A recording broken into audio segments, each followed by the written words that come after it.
BA भाग तृतीय के बच्चों का स्वागत। आज हम एक तारा कविता पढ़ेंगे। सुमित्रा नंदन पंत की कविता है एक तारा, और इसमें सांध्यकालीन प्रकृति का सुंदर चित्रण किया गया है। हमने पिछले वीडियो में इनकी इसी कविता के अंश को पढ़ा है, और आगे का कविता के आगे का अंश आज हम पढ़ेंगे।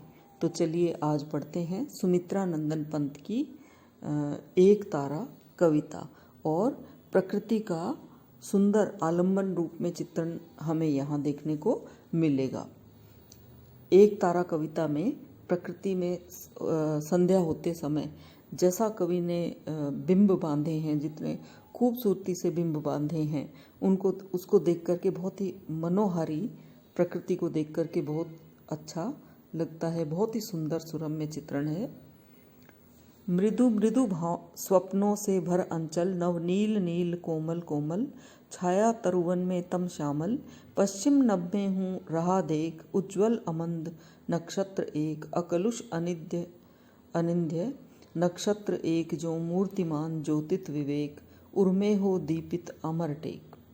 यहाँ कवि सुमित्रा नंदन पंत संध्या का वर्णन करते हुए कहते हैं, मृदु मृदु स्वप्नों से भर अंचल। सारा अंचल जो है संध्या काल में कोमल मृदुल स्वप्नों से भर गया है। नव नील नील कोमल कोमल, छाया तरुवन में तम श्यामल, और पूरे वृक्षों के वन में सांवलापन छा गया है संध्या आते आते, और नीले नीले कोमल कोमल पत्ते दिखाई दे रहे हैं। यानी सांध्य प्रकृति जो है वो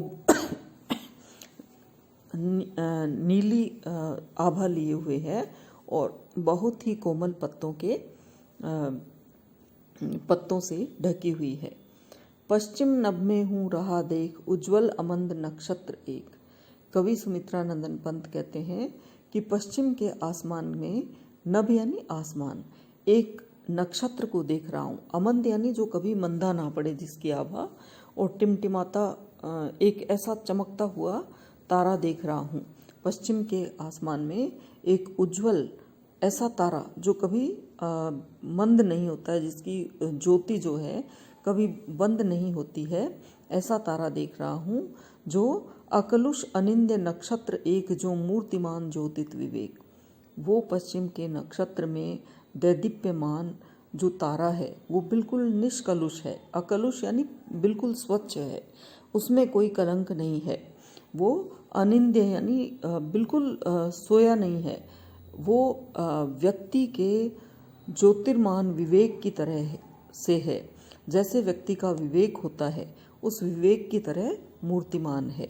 जैसे विवेक का साकार रूप वहाँ हमें आसमान में दिखाई दे रहा है। उर्मे दीपित हो अमर टेक, ऐसे लगता है जैसे हृदय में कोई अमर पुकार जो है वो दैदीप्यमान हो रही है। यानी उस तारे की तरफ कवि का ध्यान जाता है।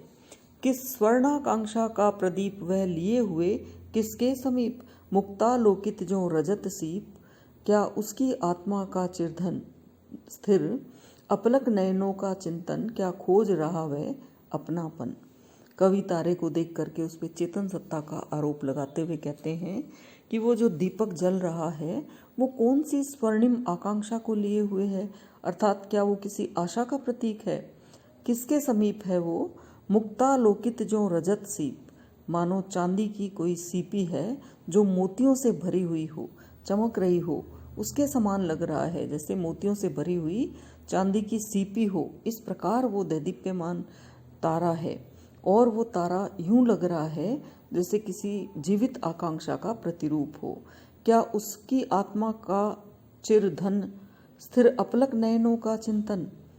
कवि कहते हैं कि क्या निर्निमेष होकर के, अपलक यानी बिना पलकें झपकाए, निर्निमेष जिसको कह सकते हैं, निर्निमेष नेत्रों से लगातार चिंतन करने वाला, स्थिर होकर के चिंतन करना ही उसकी आत्मा का धन है। अर्थात वो एक तारा क्या इस तरह से चिंतन कर रहा है, क्या खोज रहा वह अपनापन। ये एक प्रतीकात्मक रूप में कवि कह रहे हैं, जिस प्रकार कोई व्यक्ति अकेला हो और आत्मा उसकी जागृत हो, और वो इस पूरे संसार में अपनापन ढूंढ रहा हो, उसी तरह वो एक तारा सांध्य के आसमान में चमकता हुआ, चिंतन में घुला हुआ ऐसे लग रहा है मानो इस संसार में वो अपनापन ढूंढ रहा हो। दुर्लभ रे दुर्लभ अपनापन, लगता यह निखिल विश्व निर्जन, वह निष्फल इच्छा से निर्धन, आकांक्षा का उच्छ्वासित वेग, मानता नहीं बंधन विवेक। कवि पंत कहते हैं उस तारे के माध्यम से इस संसार में अकेलापन दुर्लभ है, क्योंकि कवि स्वयं भी वियोगी रहे हैं और वो अपने मन की भावना तारे के माध्यम से कह रहे हैं कि इस संसार में एक अपनापन ही है जो बहुत दुर्लभ है। लगता यह निखिल विश्व निर्जन, ये सारा संसार अकेले व्यक्ति को निर्जन वन के समान लगता है। भले इसमें कितना ही धन हो, संपत्ति हो, लोग हो, लेकिन फिर भी इतने लोगों के होते हुए भी संसार अकेले व्यक्ति को निर्जन लगता है। वह निष्फल इच्छा से निर्धन, कवि कहते हैं कि वो इच्छा जो कभी पूरी ना हो ऐसी निष्फल है, और ये संसार जो है वो वास्तव में उसको कुछ नहीं देता है, वो निर्धन है, उसकी इच्छाएं पूरी नहीं हो रही है वियोगी व्यक्ति की, तो वो एक तरह से फलहीन है। आकांक्षा का उच्छ्वासित वेग, मानता नहीं बंधन विवेक। कवि कहते हैं मन में उठने वाली आकांक्षाओं का वेग जो है वो एक समुद्र की लहर के समान उठ रहा है, और जो मन में उठी हुई भावनाएं हैं, आकांक्षाएं हैं, वो कभी किसी प्रकार के बंधन को या मति को, विवेक को नहीं मानता है, और व्यक्ति हमेशा अपनी आकांक्षाओं और आशाओं के कारण दुखी होता रहता है। तो बच्चों, ये एक तारा कविता की पंक्तियां हैं, पद हैं, आप पढ़िएगा इसे। धन्यवाद।